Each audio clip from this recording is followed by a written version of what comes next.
దేవునికి మహిమ కలుగును గాక. హల్లెలూయా. ప్రియ దేవుని బిడ్డలారా, గత 15 సంవత్సరాలుగా మట్లాది వారు నాడు నేనే వాక్యం చెప్తున్నాను, గాడిద గురించి చెప్తున్నాను, నాన్ స్టాప్ గా చెప్తున్నాను.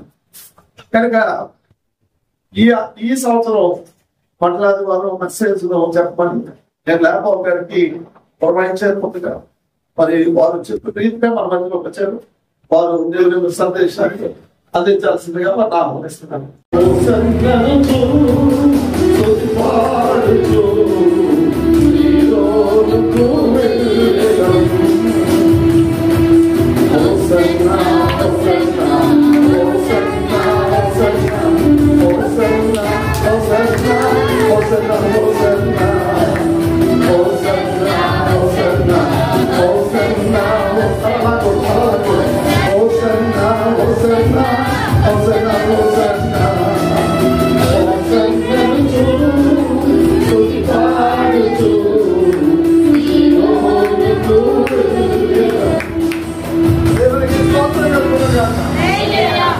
చాలా సంతోషం ప్రియులారా. దేవుడి కృపను బట్టి మరొక సంవత్సరాన్ని, మరొక నెలని, మరొక దినాన్ని ఆయన సన్నిధిలో ఉంచి మనందరికీ ఆయుష్నిచ్చి సజీవ సాక్షులుగా ఉంచిన దేవాది దేవునికి ముందుగా కృతజ్ఞతాస్తుతులు చెల్లిద్దాం. దేవునికి స్తోత్రం చెప్తాం. కొన్ని మాటలు చెప్పడానికి నాకు ఇచ్చిన ఈ అవకాశానికై వారి కుటుంబానికి నా హృదయపూర్వక వందనాలు తెలియజేస్తూ, అలాగే కూడి వచ్చిన క్రైస్తవ కుటుంబమైన మీ అందరికీ యేసువారి పేరు శుభాభివందనాలు తెలియజేస్తున్నాను. నా పేరు బాబు అంటారు. చాలా మందికి తెలుసుకోవచ్చు, కొంతమంది తెలియకపోవచ్చు.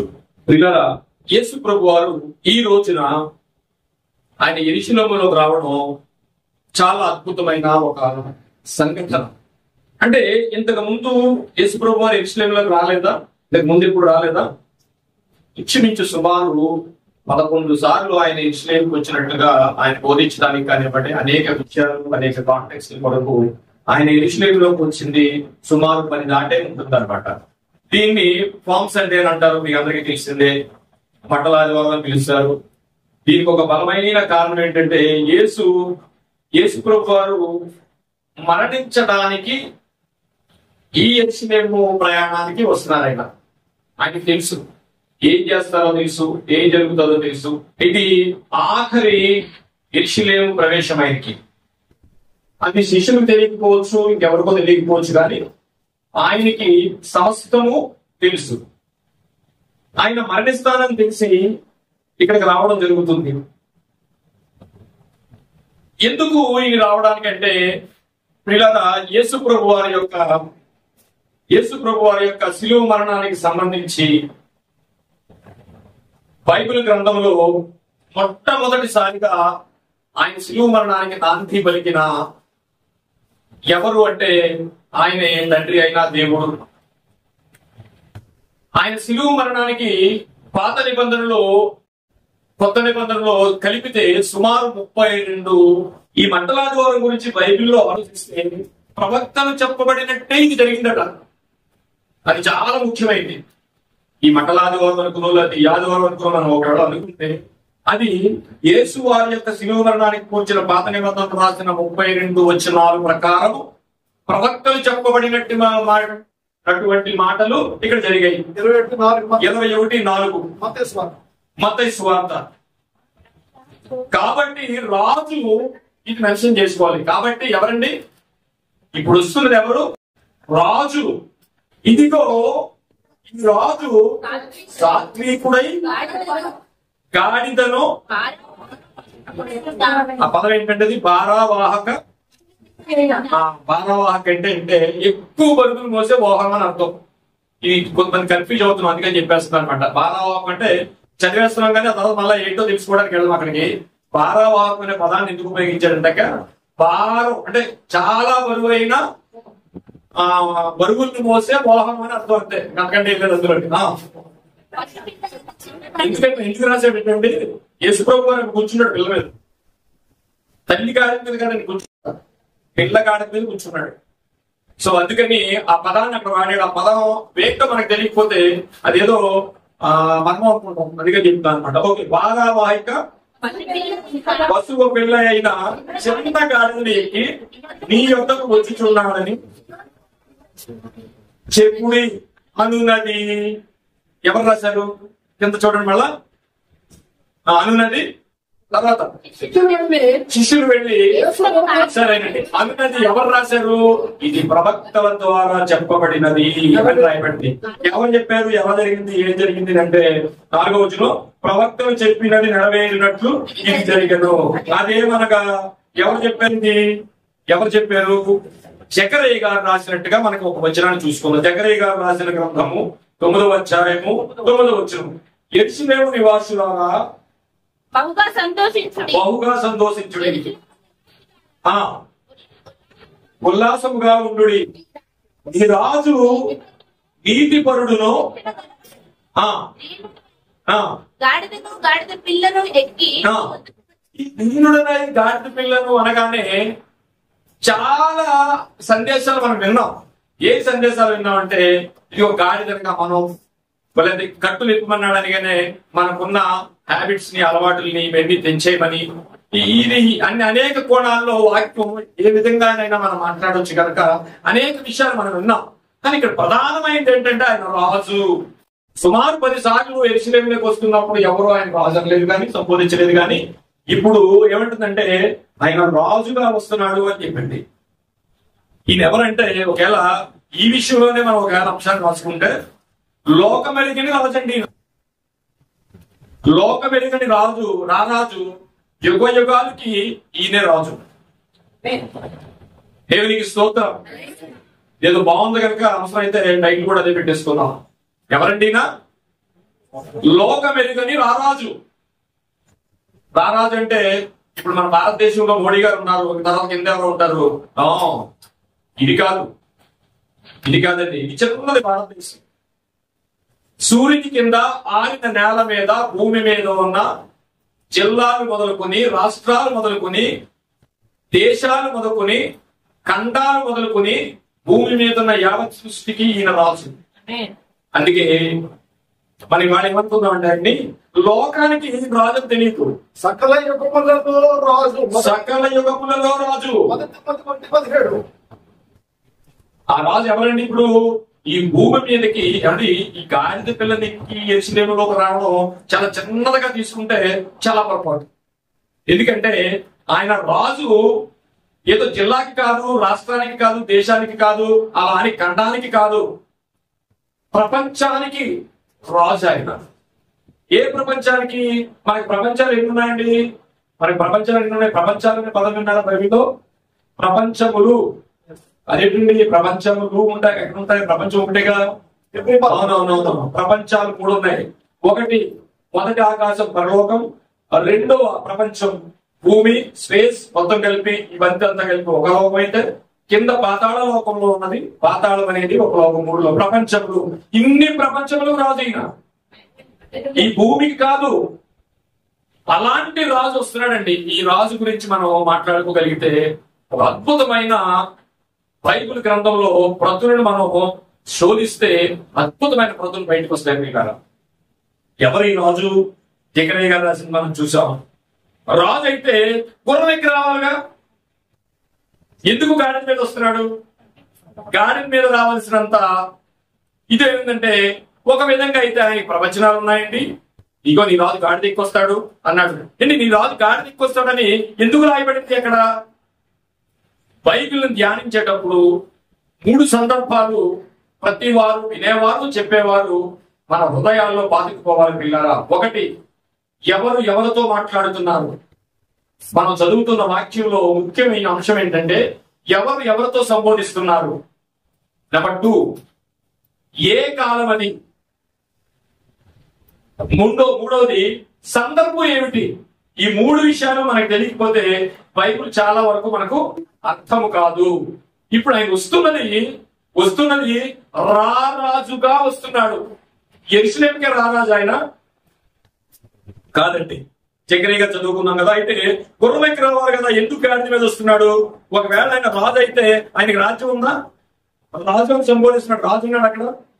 రాజు ఈయనే. మన రాజ్యం, సైనికులు, యుద్ధం చేసే సైనికులు గణాలు ఎక్కడున్నాయి ఏంటిని? మరి ఆయన రాజు ఎలా అవుతాడు? ఎలా రాజు అవుతాడు అని, ఎందుకు గాడిద మీద వస్తున్నాడు అనేది ఒక చిన్న విట్నెస్ మనం చూద్దాం. ఇశ్రాయేలీయులలో యోధా రాజులలో ఒక సాంప్రదాయం ఉంది. అంటే ఎందుకు గాడిద మీద వస్తున్నాడు అనేది చాలా కోణాల్లో చాలా మంది విన్నాము, చెప్పాము, అయిపోయింది, బానే ఉంది, అన్ని కరెక్టే. కానీ ఇంకా లోనకి వెళితే ఎందుకు యేసు ప్రభు వారు నిజమైన రారాజు ఈ దేశానికి, ప్రపంచానికి, ఆ రాజు ఎలా రావాలంటే సాంప్రదాయబద్ధంగానే రావాలి కనుక గాడిద ఎక్కాడు. దాని గురించి మనం ఆలోచించగలిగితే మత్తయి సువార్త 2:12-1 తూర్పు దేశపు కాకుండా ఆయన రాజు కదా, తూర్పు దేశపు జ్ఞానంలో యోధా రాజుగా వచ్చి యోధా రాజుగా పుట్టినవాడు ఎక్కడున్నాడు అని అడిగాడు కదా. అంటే అడిగాడు ఎవరైనా యూదులకు రాజుగా పుట్టినవాడు ఎక్కడున్నాడు అంటే అప్పుడే మనకు ఆయన అర్థమైపోయింది. ఆ మాటలో యోధా దేశానికి మాత్రమే రాజుగా మనకు అర్థమైపోయింది. ఇక రెండవది పోతే పిలాతు అడిగాడు, రాజువా? నువ్వన్నట్టయా డాష్ ఆయన చేత పలికిచ్చాడు.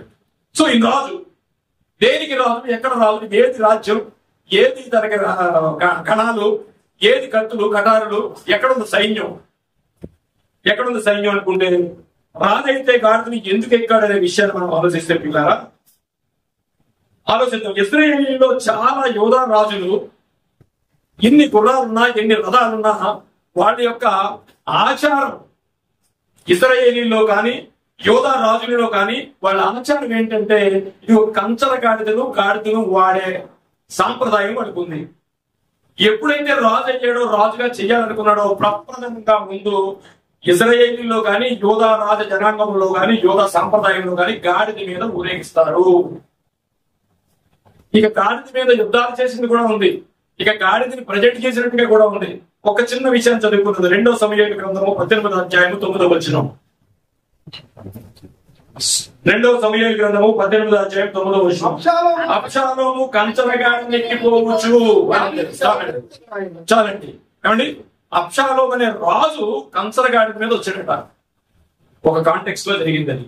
రెండవదిగా 2వ వృత్తాంతముల గ్రంథము 9:23.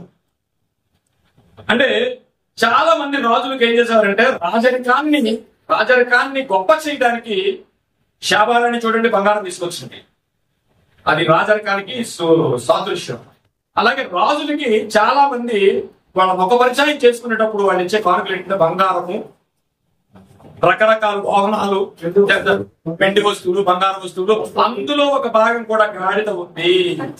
చదవండి ఒకసారి. భూరాజులందరూ సొలొమోను గారికి ముఖ దర్శనము చేయుటకే కంచల గాడిదను, బంగారమును ఇలాంటివన్నీ తీసుకొచ్చారు. అంటే గాడిదకి ఎంత ప్రాధాన్యత ఉందంటే ఇటు యుద్ధంలో వాడతారు, అవసరమైతే మొట్టమొదటిసారి రాజు అయ్యే ముందు గాడిదకి ఊరేగించాలి. దేవునికి స్తోత్రం. ఎందుకు గాడిదని ఎక్కాడు అంటే అనేక వచనాలు, అనేక విషయాలు మనం ఆత్మీయంగా మాట్లాడుకోవచ్చు. కానీ ఇక చరిత్రలోకి వెళ్తే ఇదిగో 100% చరిత్ర ప్రకారంగా యేసు ప్రభు వారు రాజు అనడానికి కొన్ని విషయాలు చాలా కోణాల్లో చెప్తారు. కానీ ఇది వేరే కోణంలో మనం ఈరోజు వాక్యాన్ని, లేఖనాలను బట్టి మనం మాట్లాడుకుందాం. ఇకపోతే మరి ఎవరన్నా చరిత్రలో గాడిదెక్కి ఊరేగిన, గాడిదెక్కి ఆ యెరూషలేము ప్రాంతాల్లో తిరిగిన దాఖలాలు ఏమన్నా ఉన్నాయా రాజు అయిన తర్వాత అంటే ఒక ప్రధానమైన విషయాన్ని మనం తెలుసుకుందాం. 1వ రాజుల గ్రంథము 1:30. 1వ రాజుల గ్రంథము 1:30.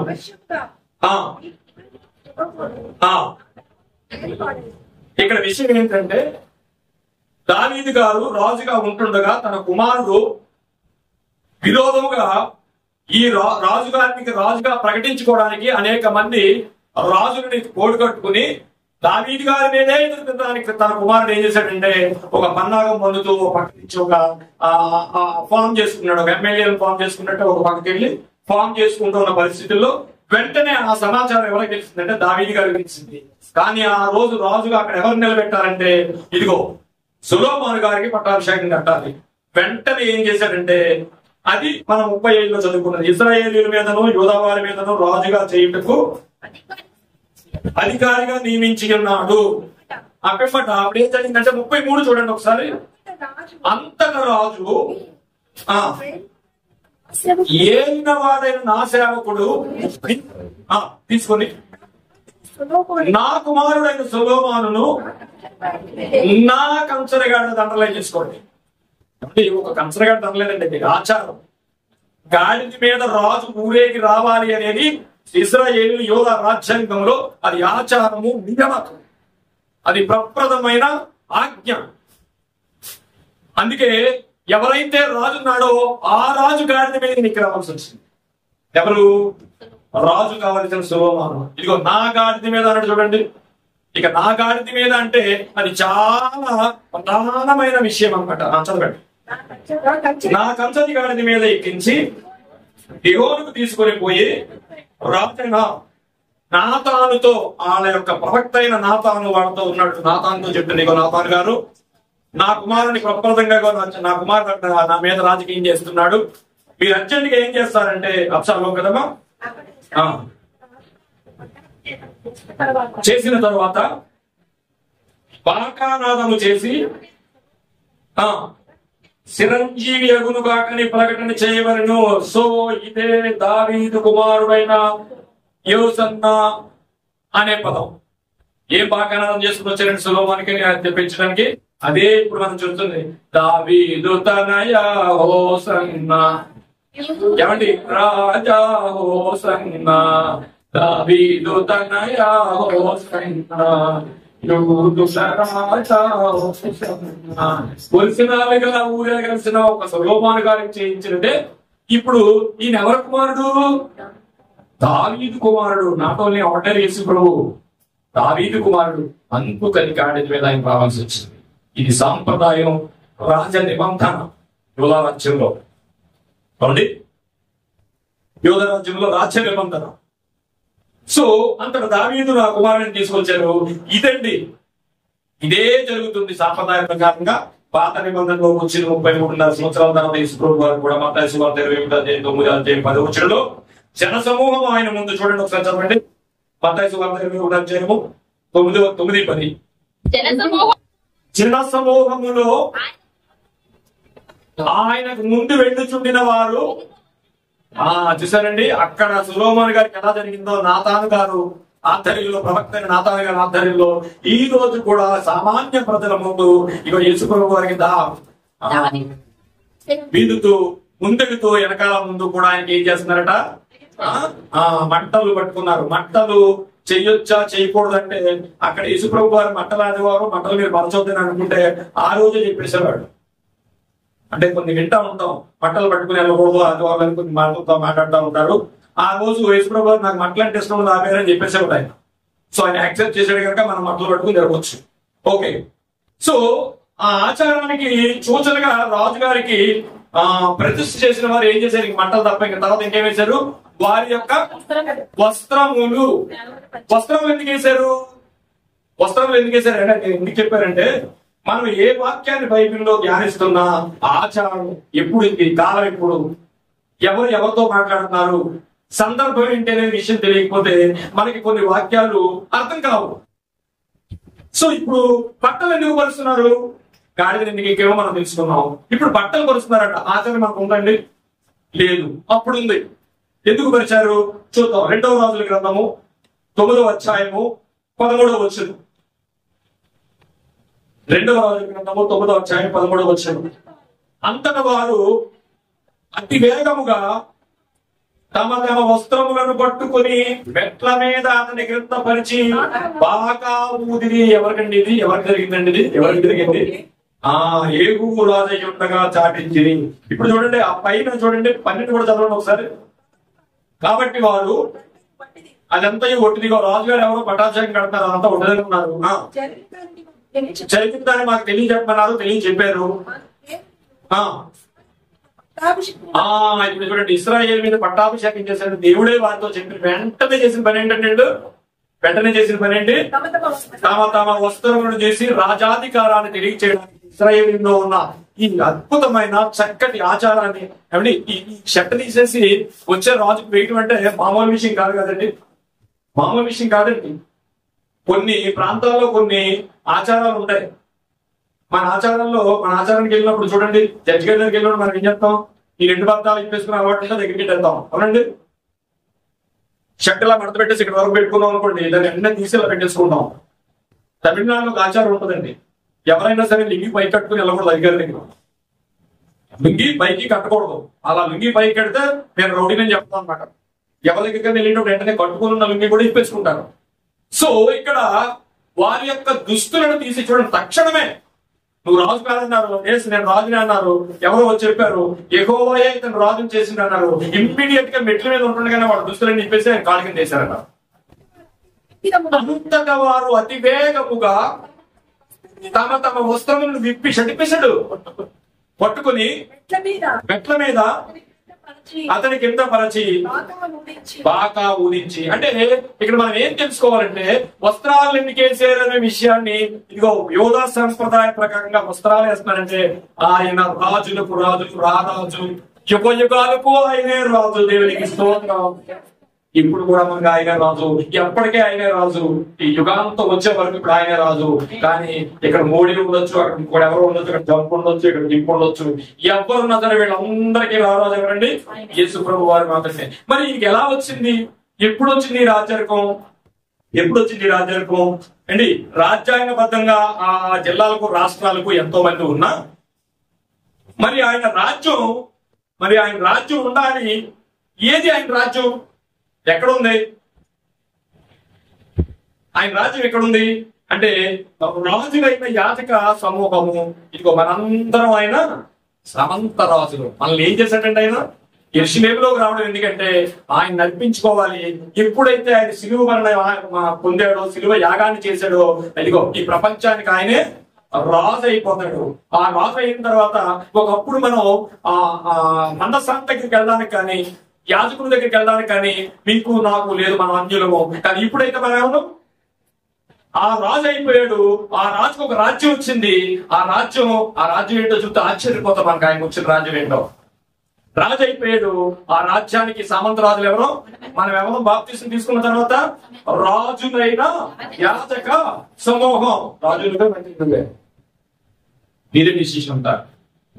అలాంటి స్థానాన్ని మనకి అయ్యో ఆయన ఆకాశానికి భూమికి మధ్యలో ఒక రక్తం ముద్దగా ఏలాడి ఆయన ఏం చేశాడు మనకి ఇచ్చాడు.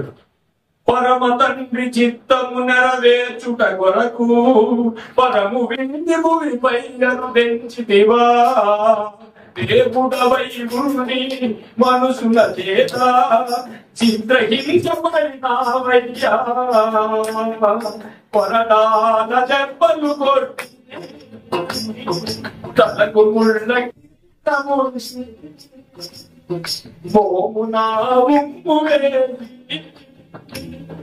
అపహసించి నాకోసమా ఈ బలియాగము, నాకోసమా ఎవరు చేయగలరు ఇంత త్యాగము, ఎంత ఘోరమయ్యా త్యాగము, ఎంత భారమయ్యా మా పాప దోషము. అడుగడుగున రక్త సింగమై మాంసపు ముద్దగా మారితివా, అడుగడుగున రక్త సింగమై మాంసపు ముద్దగా మారితివా, సిలువ శ్రమలను పొందితివా, సిలువ శ్రమలను పొందితివా, ఎంత ఘోరమయ్యా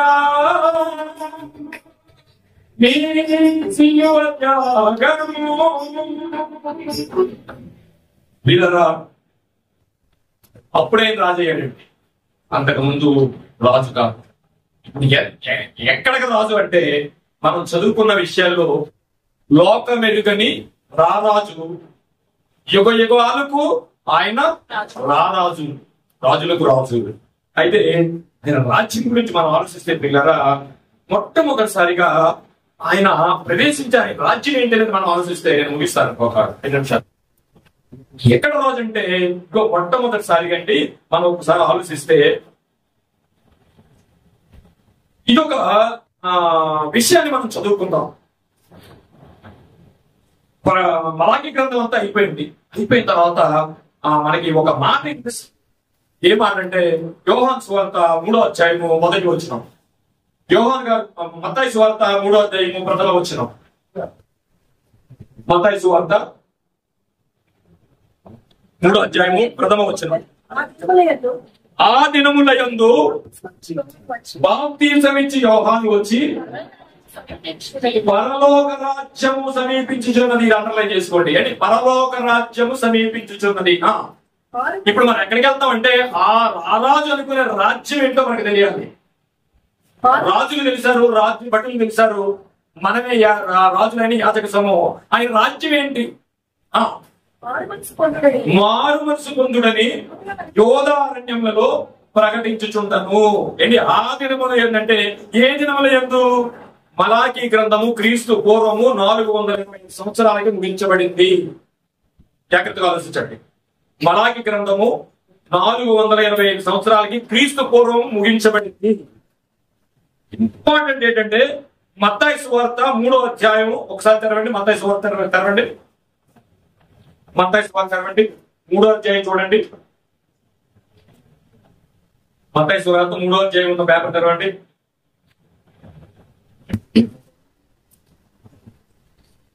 తెలుసారండి? మత్తయి సువార్త పేపర్ తీసినంటే మనకి ఏం కనిపిస్తుంది అంటే 3వ అధ్యాయం కనిపిస్తుంది. ఈ 3వ అధ్యాయం నుండి ఈ పేపర్ వెనక్కి తిప్పితే చెప్పండి ఒకసారి మత్తయి సువార్త కనిపిస్తుంది. ఏమండి? మత్తయి సువార్త పక్క పేపర్ లెఫ్ట్ పేపర్ చూడండి. మీకు లెఫ్ట్ లో ఉన్న పేపర్ ఏముందండి? కాదండి. మత్తయి సువార్త తర్వాత ఉన్న పేపర్ లో ఏముంటుంది? ఇంకా ఖాళీ. ఈ ఖాళీ ఎన్ని సంవత్సరాలు తెలుసండి? 425 సంవత్సరాలకి సాదృశ్యంగా మిగిలిన ఈ బ్లాంక్ పేపర్. దీనికి ముందు మలాకీ గ్రంథం జరిగింది. మళ్ళా దేవుని యొక్క మాట వినడానికి 425 సంవత్సరాల తర్వాత ఇదిగో ఆ అడవిలో ఇదిగో దేవుని స్వరము అని చెప్పుతూ వినబడుతున్న మాట ఏంటంటే ఆ దినముల యందు బాప్తిసమిచ్చి యోహాను వచ్చి పరలోక రాజ్యం సమీపించుతున్నది. ఇగో ఈ రాజ్యంలో ఏ రాజ్యం అట? ఇది పరలోక రాజ్యం అట. ఈ రాజ్యం ఎవరిదట? మారు మనసు పొందేవాడిదే ఈ రాజ్యం అట. యోధారణ్యంలో ప్రకటించుచుండెను. ఏ రాజ్యం అటండి? మారు మనసు పొందేవాళ్ళు రాజ్యం అట. మరి రాజు ఎవరు దీనికి? ఇక్కడ చిన్న విషయాన్ని ఆలోచిస్తే అండి, మలాకీ గ్రంథం ఆఖరి వరకు కూడా సంవత్సరాలు ఎంత అంటే క్రీస్తు పూర్వం 420 సంవత్సరాలు అయితే ఈ మలాకీ గ్రంథానికి మత్తయి సువార్తకి మధ్యలో పేపర్ మనకి బ్యాగ్ కనిపిస్తే మలాకీ తర్వాత ఇశ్రాయేలీయులకు ఏ ప్రవక్త లేడండి. మలాకీ తర్వాత ఇశ్రాయేలీయులకు ఏ ప్రవక్త లేడు. దేవుడు ఎలా చెప్తున్నాడంటే ఎవ్వరు ప్రకటించలేదు. కానీ అప్పటి వరకు ఉన్న గ్రంథపు చుట్టల్లో అక్కడక్కడ ఇషా గ్రంథం చదువుకుంటూ ఉంటున్నారు. అది డబ్బుల దగ్గర ఉండేది, అందరి దగ్గర ఉండేది కాదు. శాస్త్రులు పరిచయ దగ్గర మాత్రమే ఉండేది. ఈ 425 సంవత్సరాల పూర్వం మలాకీ గ్రంథం అయిపోయిన తరువాత క్రీస్తు శకం 30 సంవత్సరాల్లో సుమారుగా క్రీస్తు శకం పుట్టిన తర్వాత 30 సంవత్సరాలకి మరలా ఒక గొంతు గట్టిగా అనిపిస్తుంది. ఏమని? దేవుని కూర్చిన స్వరం మళ్ళా 425 సంవత్సరాలు ఇవైతే ఇది ఒక 30 అయితే 455 సంవత్సరాల తర్వాత మరలా ఇశ్రాయేలీయులకు ఒక దేవుని స్వరం అనిపిస్తుంది. ఏమిటయ్యా దేవుని స్వరం అంటే? ఇగో బాప్తిసమిచ్చి యోహాను 3వ అధ్యాయం 1వ వచనం వినిపించింది. ఏమిటి? ఎవరు చెప్పారు ఇదంటే మనం చదువుకోగలిగితే యెషయా గ్రంథం 40వ అధ్యాయం 3వ వచనం చూసుకుంటే ఆలకించుడి, అడవిలో ఒకడు ప్రకటించుచున్నాడు. చెప్పండి. ఎట్లనగా అరణ్యంలో యెహోవాకు మార్గము సిద్ధపడుతుంది. ఆయన రాజ్యాన్ని నిర్మించబోతున్నాడు, రాజుని నిర్మించబోతున్నాడు. ఎవరా రాజ్యం అంటే ఆ రాజ్యంలో ఉన్నవారు ఎవరంటే ఇగో మారు మనసు పొందిన వారు మాత్రమే రాజులు. దేవునికి స్తోత్రం. చదవండి.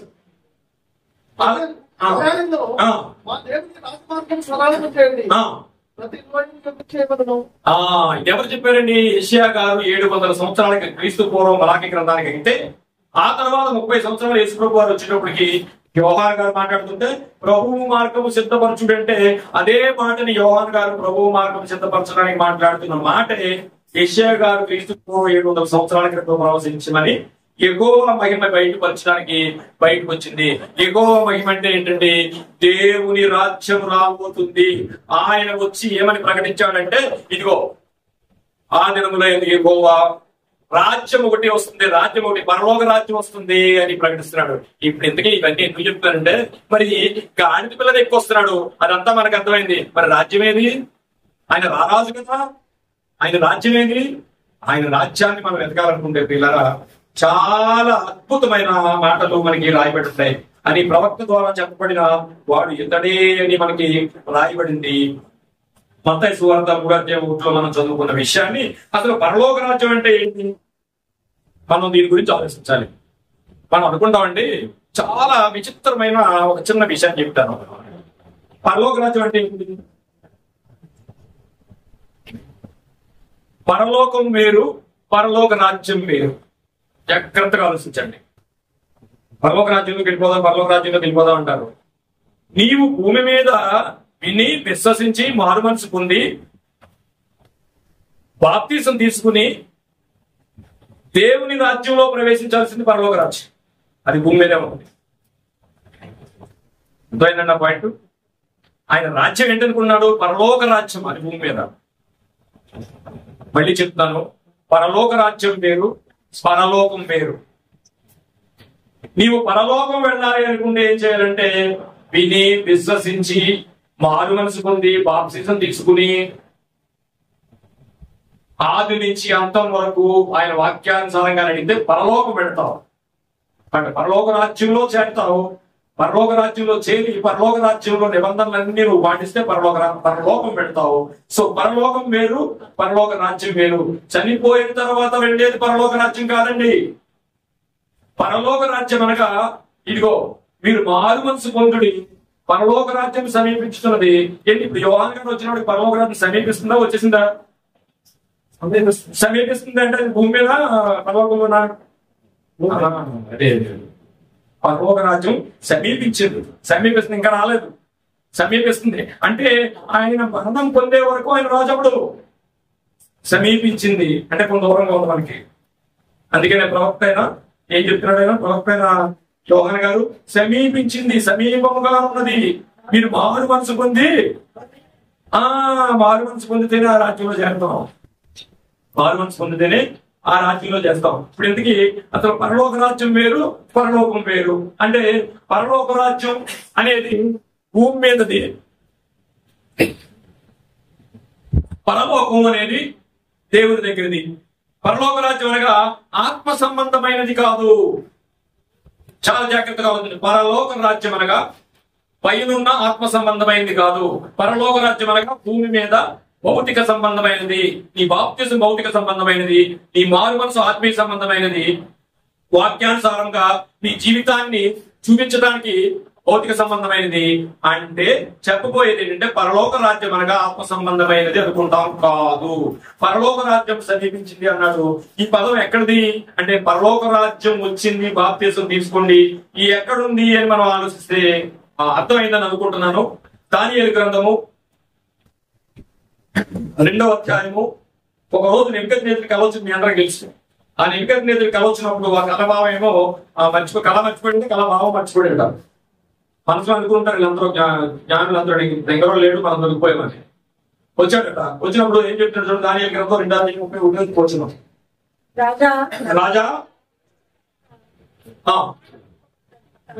ఒక ప్రతిమ కనబడిను, ఈ గొప్ప ప్రతిమ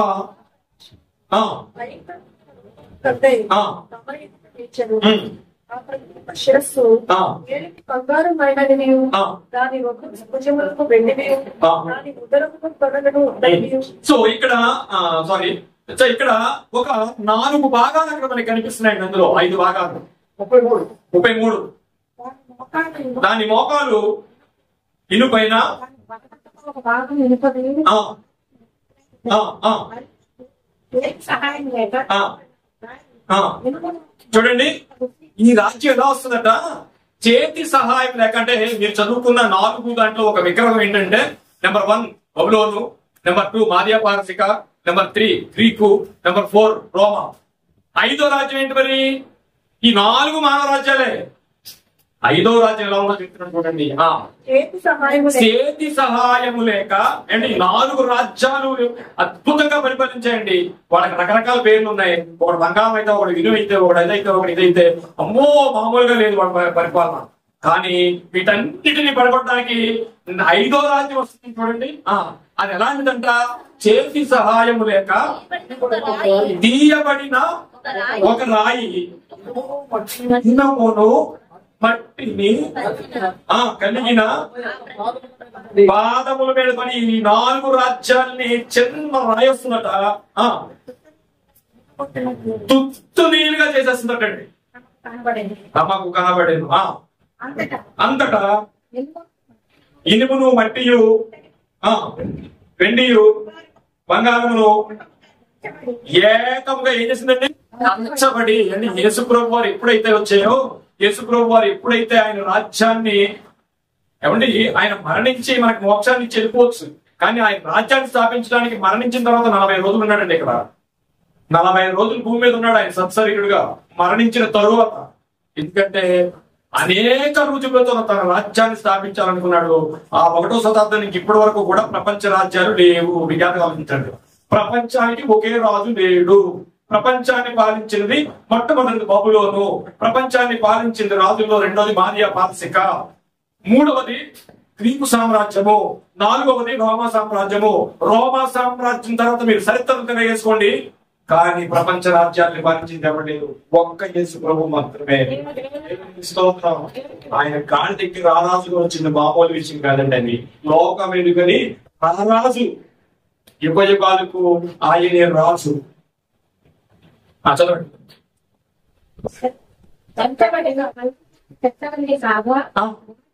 చితకేసేసాడండి యేసు ప్రభు వచ్చిన తర్వాత. అనేక చట్టాలు మార్చేసాడండి. ఏమండి నీకు ఒక విషయం చెప్పనండి, ఇక్కడ ఎవరన్నా ఎంప్లాయీస్ ఉన్నారా? పెన్షన్ వస్తుందా? వస్తుందండి పెన్షన్. పెన్షన్ ఎక్కడో తెలుసండి? పెన్షన్ ఎలా అవుతుందో తెలిసిన? బైబిల్ భిక్ష అండి. ఎక్కడో ఒక చిన్న జ్ఞానుడు మీటింగ్ లో చిన్న టాపిక్ వచ్చి మాట్లాడారు అనమాట. పెన్షన్ అవుతుంది. పెన్షన్ ఎక్కడో తెలుసండి? పెన్షన్ బైబిల్ భిక్ష. అప్పటి వరకు ముసలిని చంపేసేవారు రోమా ప్రభుత్వంలో. అక్కడి నుంచి పుచ్చుకునేవాడు రెట్లర్. సోల్జర్ ని 60 సంవత్సరాల తర్వాత పెంచితే 50 సంవత్సరాల తర్వాత పనిచేయని సోల్జర్స్ ఒకే రోజు 4000 మంది చంపేశాడు. పనిచేయడండి ముసలోడు పనిచేయరు. ఆ తర్వాత కాన్స్టంటైన్ చక్రవర్తి వచ్చి బైబిల్ నమ్ముకున్నాడు తల్లి ద్వారా. ఎప్పుడైతే బైబిల్ నమ్ముకున్నాడో ఆ బైబిల్ చదవడం మొదలు పెట్టాడు. అందులో దేవుడి ఖండంలో దేవుడు ఇచ్చిన ఆజ్ఞ తెలిసిన, ఇదిగో ముసలి వాళ్లను వయసు మీరిన వాళ్లకు ఆ విశ్రాంతి కలగ చేయండి అంటే అర్థం తెలిసిన వాళ్ళ సంరక్షణ చూడండి అని. అదేనండి పెన్షన్ అంటే. దాని తర్వాత ఒక మంచి ప్రొటెస్టెంట్ దాని నుంచి ఒక ఆయన వచ్చి ముసలివాళ్ళకి పెట్టాడు. అది ఇందిరాగాంధీ గారు అడాప్ట్ చేసుకున్నారు. ఆ తర్వాత రామారావు గారికి వచ్చింది, ఇప్పుడు అందరికి వచ్చింది. పేదవాళ్ళకి పెన్షన్ కూడా బైబిల్ నుంచి వచ్చింది. ఇది క్రీస్తు రాజ్యం. ఈ క్రీస్తు రాజ్యం తర్వాత ఈ 4 రాజ్యాలు ఎప్పుడైతే పోయాయో, ఇదిగోండి ఇప్పుడు ఎంటర్ అయింది ఏంటి? పరలోక రాజ్యం తర్వాత ఇంతవరకు ప్రపంచ రాజ్యాలు ఉన్నాయా?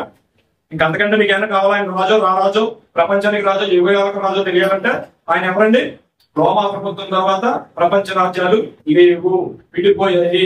ఆయన తర్వాత భయంకరమైన రక్తశక్తి ఆగిపోయింది. అన్ని ఆగిపోయాయి ఆయన వచ్చిన తర్వాత. అసలు రాజ్యాలు విడిపోయాయి. ఇప్పుడు మోడీ, ఇరాన్, వీళ్ళందరూ కలిపి వాళ్ళందరికీ ఒక్కడే రాజు, రారాజు. చూద్దాం ఒకసారి 44వ అధ్యాయం 2వ అధ్యాయం 44 చూడండి. దానియేలు గ్రంథము 2వ అధ్యాయం 44 వచ్చిన. ఆ రాజులు కాలంలో ఏం జరిగింది? పరలోక రాజ్యం ఎప్పటిదండి? ఎప్పటిదనుకుంటున్నారా? ఆ రాజుల కాలంలో మనం అనుకుంటామండి జగత్పునాది వేయబడక ముందు మనం నిర్ణయించుకున్నాడు. జగత్పునాది అంటాం కదా. ఆ జగత్పునాది అంటే ఏంటి అనుకుంటున్నారు? జగత్పునాది వేయబడక ముందే ఇవన్నీ రాసి పెట్టేశారు. దానిలో నువ్వు రాసేసి పక్కన పడైన ఆయన ప్రకటన గ్రంథంలో ఓపెన్ చేయండి, కానీ ఇప్పుడు ఓపెన్ చేయలేదు తెలిసింది. ప్రకటన గ్రంథం అయ్యే వరకు ఇది అలాగే దొరకలేదు. ఆ రాజుల కాలంలో ఎవరు చేశారంట ఈ ప్లాను? రోమా ప్రభుత్వం తర్వాత 4 ప్రపంచాలు వెళ్ళిపోయిన తర్వాత ఇంకా ప్రపంచ దేశం ఉండదు. ప్రపంచాన్ని ఒక్కడే పాలించడానికి ఉండదు. ఆ తర్వాత వచ్చిన రాజు ఎవరు? యేసు ప్రభు వారు. అది చిన్న రాయంట ఈ ప్రపంచాన్ని అంతటినీ కొట్టేస్తుందంట. అదొకసారి చదవండి. ఆ చిన్న రాయి ఇనుమును మట్టియు కలిసిన ఆ ప్రతిమ యొక్క పాదముల మీద పడి దాని పాదము తుత్తునీయులుగా విరగగొట్టినట్టు తర్వాత అంతటి ఇనుమును ఏకముగా దంచబడి చెత్తవలే కాగా. ఏమిటి ప్రకటన ఉన్నాయండి? గాలి వాటిని కొట్టుకొని పోయి పోయెను. ప్రతిమను వెలగగొట్టిన ఆదాయి ప్రపంచం రాజు చెప్పండి. మళ్ళీ చదవండి అమ్మగారు. అది వెలగొట్టి ప్రతిమను వెలగగొట్టిన ఆరాయి సర్వభూతమంతా మహాపర్వతమాయను. ఇక పరలోకమందున్న దేవుడు ఒక రాజ్యాన్ని స్థాపించాలనుకున్నాడు. ఆ 4 రాజ్యాల్ని కొట్టేశాడు. నాశనం కలగదు. ఇది కూడా చూడండి. దానికి అన్నిటికీ నాశనం కలగదు. ఎంతో మంది ప్రయత్నిస్తున్నారు చేద్దామని, నా కలగదు. చూడండి ఎంత అద్భుతమైన మాట అంటే, ఆ రాజ్యం అందరికీ చెల్లదట. ఇక్కడ కూర్చున్న ప్రతి తల్లు పిల్లలు అంతా మామూలు వాడు అనుకుంటున్నారండి. ప్రపంచ రాజ్యానికి సంబంధించిన రారాజుకు సంబంధించిన పిల్లలు అంటే ఇక్కడికి రావాలంటే మోడీ రాలేడు, ఎవరో రాలేరు. అంత ఈజీ కాదండి. ఇక్కడ మనం ఉన్నాము అంటే మామూలు విషయం కాదండి. మనం ఇప్పుడు ఎక్కడ ఉన్నాం? పరలోక రాజ్యం సభ్యులుగా ఉన్నాము.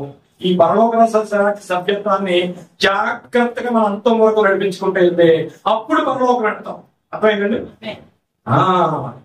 పరలోక రాజ్యం వేరు, పరలోకం వేరు. ఇప్పుడు మనం పరలోక రాజ్యంలో ఉన్నాము. జస్ట్ మిస్ అయ్యామా? పరలోకం మిస్ అయ్యాం. నెక్స్ట్ 6 రాజుల కాలంలో 2:40 6 రాజుల కాలంలో పరలోకమందున్న దేవుడు ఒక రాజ్యాన్ని స్థాపించాడంటండి. అదే పరలోక రాజ్యం. తర్వాత దానికి ఎన్నటికీ నాశనం లేదు. ఆ రాజ్యం తన పొందిన వారికి చెందదు. ఏం చేసినాడు? ముందు ఉన్న ప్రపంచ రాజ్యాలన్నిటినీ పగలు కొట్టి నిర్మూలన చేయును.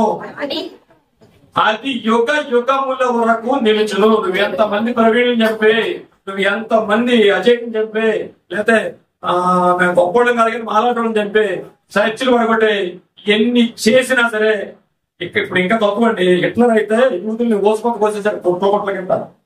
ఇంకా తక్కువ. ఇప్పుడేముంది? ఎన్ని చేసేసినా ఏముంటదట ఆ రాజ్యం.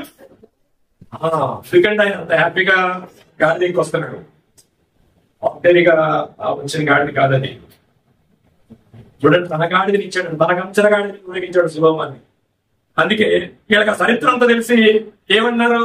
యేసేపు కుమారుడా, మరియమ్మ కుమారుడా, ఓసన్నా అన్నారా? దావీదు కుమారుడా ఓసన్నా. ఓసన్నా అంటే నీతిమంతుడా. చాలా పర్యాయ పదాలు ఉంటాయి. నేను ముగిస్తాను. ఇంకా ఈ రాయి ఎవరు తయారు చేశారట? యెషయా గ్రంథము 25:16 తొందరగా వెళ్ళిపోతాం. ఒకటి చదువుకుని మిగతా చూసుకుంటాం. యెషయా గ్రంథము 28:16. ప్రభువు యెహోవా ఎలాగూ సెలవిచ్చుచున్నాడు, సియోనులో పునాదిగా రాతిని వేసిన వాడిని నేనే. చూడండి, చిన్న రాయి వచ్చిందట. ఆ చిన్న రాయి వచ్చిందంట. ఆ రాయిని ఎవరు వేశారట? పునాది వేసింది తండ్రి అయిన దేవుడట.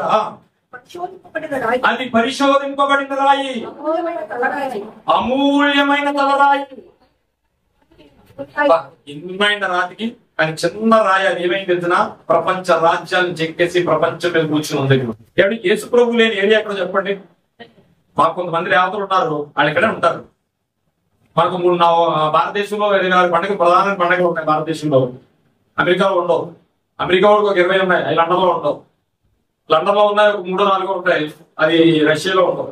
కానీ ఈ ప్రపంచానికి ఆరిన నేల మీద, భూమి మీద ఎన్ని దేశాలు అయితే ఉన్నాయో అన్ని దేశాలలో 3 సెలవులు ఉన్నాయంటే తెలుసా మీకు? అయ్యి ఒకటి ఆయన పుట్టినరోజు క్రిస్మస్ ప్రపంచం అంతా జరిపించుకుంటుంది. నెంబర్ 2 ఆయన చనిపోయిన రోజు గుడ్ ఫ్రైడే ప్రపంచం అంతా జరిపించుకుంటుంది. మూడోది ఆయన మరణించి లేచిన రోజు ప్రపంచం అంతా జరిపించుకుంటుంది. ఇప్పుడు చెప్పండి, ఆ సుందరాయం ఎక్కడ ప్రపంచ దేశాలందరినీ వాక్యం అండి ఒళ్ళు పోదండి. ఒక సున్నాకి సున్నా ఇలా పెట్టేసామని అనుకుంటాం, దానికి ఆది అంతం కూడా ఉంటుంది. ఆ ఆది అంతం ఆ సున్నాకి లేకపోతే సున్నా ఉన్నది, దాని ఆకారం మారిపోతుంది. అలాగే బైబిల్లో సున్నా కానీ పొల్లు కానీ తీసేయకూడదు. ఆ రాజ్యం ఆయన నిర్మించాడు. ఇప్పుడు మనం ఉన్నది పరలోక రాజ్యం. ఏం చదువుతున్నాడు? ఇంకొక రెఫరెన్స్ ఇచ్చి నేను తీసేస్తాను. ఇప్పుడు అది పౌలు గారు మాట్లాడుతున్నారు చూడండి. దాని గురించి అపోస్తుల గారికి ఇంకా చాలా ఉన్నాయి. యెషయా గ్రంథం 28:16 చదువుకున్నాం. దానియేలు గ్రంథం 2వ అధ్యాయం 44-45, జకరియా గారి గ్రంథం 3వ అధ్యాయం 9వ వచనం, కీర్తన గ్రంథం 118, 22, 24. ఇప్పుడు అపోస్తుల కార్యంలో పౌలు గారు ఏమైనా చూసుకుని మనం ముగించుకుందాం ఈ రాయి గురించి. అపోస్తుల కార్యంలో 4వ అధ్యాయం 11 వచ్చింది. అపోస్తుల కార్యములు 4వ అధ్యాయం 11వ వచనం. శాస్త్రులు పరిచయులు ఈ కాలం వచ్చేటప్పుడు రోమా ప్రభుత్వంలో రోమా వాళ్ళందరూ ఏం చేశారటండి, మేము పెద్ద ప్రపంచాన్ని పాలించేస్తున్నాం అనుకున్నారు. ఆ ప్రపంచాన్ని పాలిస్తున్న రోమా ప్రభుత్వంతో శాస్త్రులు పరిచయులు చెయ్యి కలిపి మేము ఏదో రాజ్యాంగం నడిపించేస్తాం అనుకున్నారు. అందుకని ఇక ఈ చిన్న రాయిని ఏం చేస్తే తెచ్చిన ఇల్లు కట్టుకోరైన మీరు పునీకరించిన రాయి ఇప్పుడు తలరాయి అయింది. దేవుడికి స్తోత్రం. ఈ ప్రపంచానికి తలరాయి ఎవరనుకున్నారండి? యేసు ప్రభు వారు. లోకం వెనుకని రారాజు, యుగ యుగాలకి ఆయనే రాజు. ఈరోజు మన అంశం బాగానే ఉన్నట్టుంది. యుగ యుగాలకి రాజు ఆయన. దేవుడికి స్తోత్రం. లూకాసు వార్త 17:20 వచ్చిన దేవుని రాజ్యము అడిగారండి. పరలోక రాజ్యం, పరలోక రాజ్యం, పరలోక రాజ్యం అంటే ఈ శిష్యుడికి అర్థం కాక వదిలి ఇప్పుడు మనకిలాగే ఏమడిగారంటే అడిగారు, దేవుని రాజ్యం ఎప్పుడు వచ్చిందని. ప్రత్యక్షముగా రాదు.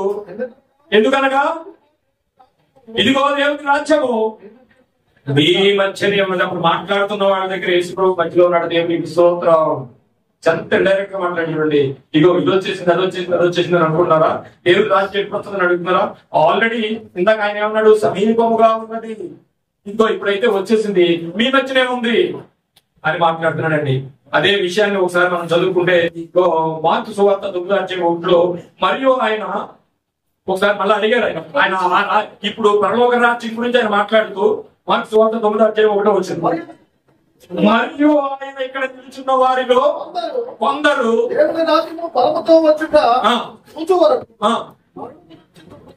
మరణము రుచి చూడరని ఏమైనా అర్థమైందండి వాక్యం? కొంతమంది కూర్చున్నారట, అసలు రాజ్యం ఎప్పుడు వస్తుందని అడిగారట.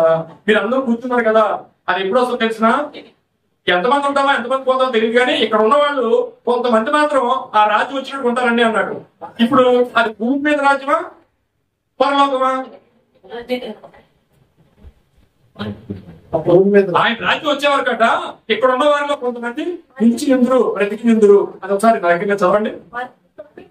ఇక్కడ ఉన్న వారిలో కొంతమంది దేవుని రాజ్యము బలముతో వచ్చుట చూచి వరకు మరణం రుచి చూడరు. అయితే భూమి మీదకి ఆ రాజ్యం ఇంకా రాలేదు, సమీపంగా ఉంది, ఇంకో ఈ మధ్యనే ఉంది, కానీ వస్తుంది. అది వచ్చేటప్పటికి ఇక్కడ ఉన్నారు చూసారా, కొంతమంది అయితే బతకొచ్చు అని ఆయన చెప్పాడు. ఎప్పుడు వచ్చింది? అపోస్తుల కార్యాలు 2వ అధ్యాయం 1వ వచనం చదవండి. 2వ అధ్యాయం 36 వెళ్ళిపోండి. లేకపోతే అపోస్తుల కార్యాలు 2వ అధ్యాయం 1వ వచనం చదువుకున్నాడు. అపోస్తుల కార్యాలు 2వ అధ్యాయం 1వ వచనం. ఎప్పుడు వచ్చిందండి? అందరూ ఒక చోట కూడి ఉండి అప్పుడు వేగముగా వీచుచు బలమైన గాలి వంటి ఒక ధ్వని ఆకాశము నుండి అకస్మాత్తుగా నిండెను.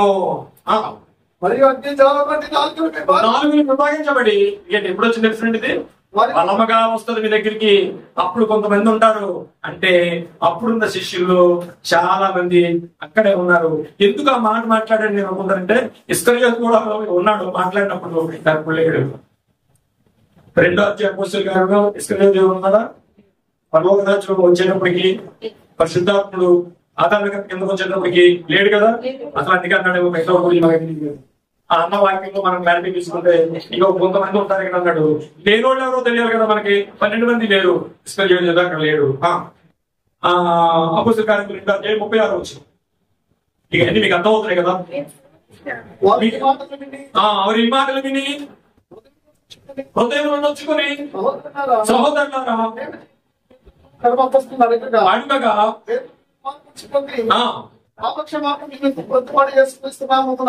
యేసుక్రీస్తు నామమున బాప్తిసం పొందుడి, అప్పుడు మీరు పరిశుద్ధాత్మను వరమని పొందుదురు. చాలండి. 28-18 మత్తయి సువార్త తొందరగా. ఆయనకి ఏమేమి ఇవ్వబడిందంటే ఆయన రాజు, రాజులకు రారాజు, సర్వాధికారి అని ఎందుకు చెప్పబడిందంటే, ఏమండి జనరల్ గా చదువుకుంటే తెలుసండి, ఇప్పుడున్న ఈయన ఇక్కడ ఈ దేశంలో ఉన్నాడు, ఈ దేశంలో ఉన్నాడు, ఇది కాదండి. ఇప్పుడు జరుగుతున్నది క్రీస్తు రాజ్యం అండి. మరి ఎందుకు ఈ అన్యాయాలు జరుగుతున్నాయంటే, అన్యాయాలు ఎలా జరుగుతాయో చెప్పేశాడు. క్రీస్తు రాజ్యమే జరుగుతుంది ఇప్పుడు. ఇది క్రీస్తు రాజ్యం అండి. బైబిల్ ప్రకారంగా క్రీస్తు రాజ్యము ఇది, ఇంకే రాజ్యం కాదు. అవన్నీ ఏదో జరుగుతూ ఉన్నాయి అంతే. మరి క్రీస్తు నోరు పుస్తకం ఊరుకున్నాడు ఏంటంటే అది వేరే విషయం. ఊరుకోలేదే. అందరికి అన్ని అన్యాయము చేయువాడు అన్యాయము చేయనిమ్ము, పరిశుద్ధుడైన వాడు పరిశుద్ధుడకుండా నిమ్ము, వాని క్రియలకు జీవితమిచ్చదనన్నాడు. యేసు అన్న మాటను మరువబోకుమురన్నా. ఆయనకు టైం ఉంది, ఆ టైంలో ఏం చేయాలని చేస్తారు. ఇప్పుడు గోధుమలో కూర్చుని వేరు చేస్తా ఉన్నాడు. యెషయా పత్రిక 2వ అధ్యాయం చదువుకుంటే ఒకటి. ఇకపోతే మత్తయి సువార్త 28-18 వచనం. యేసు వారి వద్దకు వచ్చి, ఎప్పుడు మనం యెరూషలేములోకి గాడి దగ్గర రావడం మనకు తెలుసు. పరలోక రాజ్యం సమీపంగా ఉన్నది అన్నాడు. పరలోక రాజ్యం ఎక్కడ ఉందయ్యా? ఆయన యేసు ప్రభువు అంటే నీ మధ్యనే ఉంది అన్నాడు. మధ్యనే ఉందంటే ఎప్పుడు వస్తుంది అంటే, అది అక్కడ ఉందని ఇక్కడ చూడకు, ఒక రోజు వస్తుంది. ఆ రోజు బలమైనగా మీ మధ్యకి వస్తుంది. అప్పుడు బలంగా మీ మధ్యకి వస్తుంది అన్నాడు. ఇప్పుడు వచ్చేసింది. ఇప్పుడు ఆయన ఏం మాట్లాడుతున్నాడంటే సర్వాధికారం చదవండి.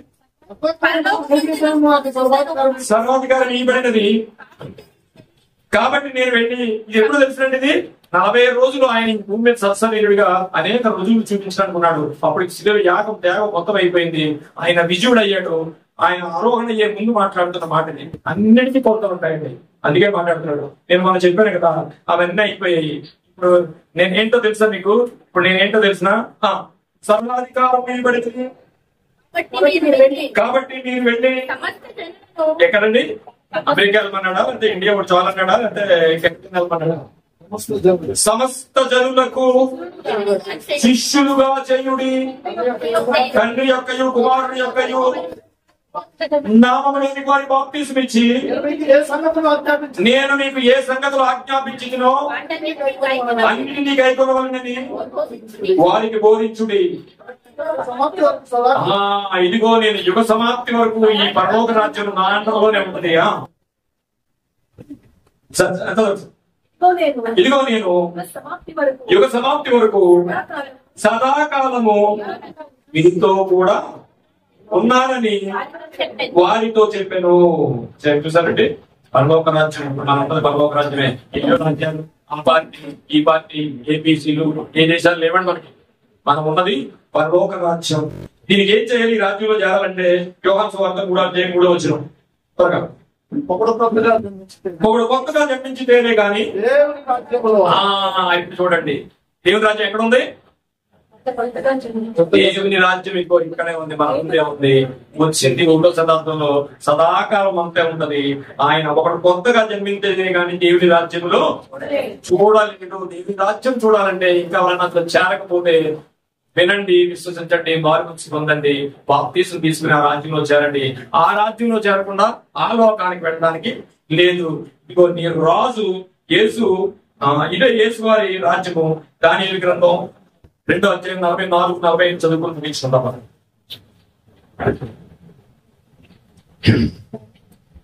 ఆ రాజుల కాలములో పరలోకమందున్న దేవుడు ఒక రాజ్యము స్థాపించెను, దానికి ఎన్నటికీ నాశనం కలుగదు.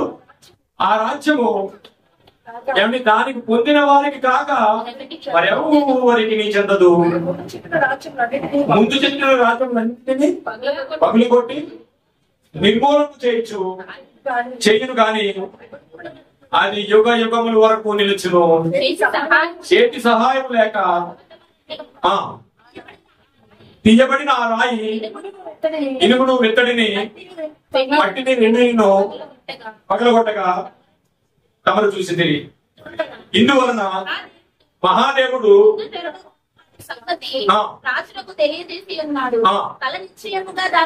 చాలండి, అర్థమైందండి. ఆయన గాడిదకి ఎందుకు వస్తున్నాడు అంటే, ఇదిగో రాజ్యాన్ని నిర్మించడానికి. దేవునికి స్తోత్రం. వాక్యాన్ని బట్టి చిన్న ప్రార్థన చేసుకుందాం. మహోన్నతుడు మహాపరిశుద్ధుడు అయిన మా పరలోకపు తండ్రి, ఆయన నువ్వెంత వాడవో, నువ్వెంత ఉన్నతుడు అయినవో, ఆయన నీ లేఖనాలు ఎంత గొప్పవో సూటిగా మాతో మాట్లాడారు. ఆయన మీరేంటో మాకు ఇంకా చాలా చిన్నగా మిమ్మల్ని ఊహించుకుంటూ మీ జీవితాన్ని పెట్టుకుంటే ఈ రోజు మీరు ఎంత ఉన్నతమైన వారో మాకు తెలియజేసినట్టు మీకు స్తోత్రాలు చెల్లిస్తూ, ఆయన ఈ చక్కటి వాక్యాన్ని మీ పిల్లలకి ఇంకా నెమరు వేసుకుని మీ ఉన్నతమైన స్థితిలోకి, భక్తి తీవ్రతలోనికి వెళ్ళి ఆయన నీతో సహవాసం చేసే స్థితిని వారికి ఇచ్చి, ఇంకెవరైనా నమ్ముకోకపోతే నాయన ఇదిగో ఈ పరలోక రాజ్యంలో చేరడానికి వారికి ఈ జ్ఞానాన్ని దయచేసి నడిపించమని ఈ చిన్న ప్రార్థన యేసు వారి ప్రశస్తమైన నామంలో మిక్కిలితో బ్రతుకులాడుకుంటున్నాము తండ్రి. ఆమేన్.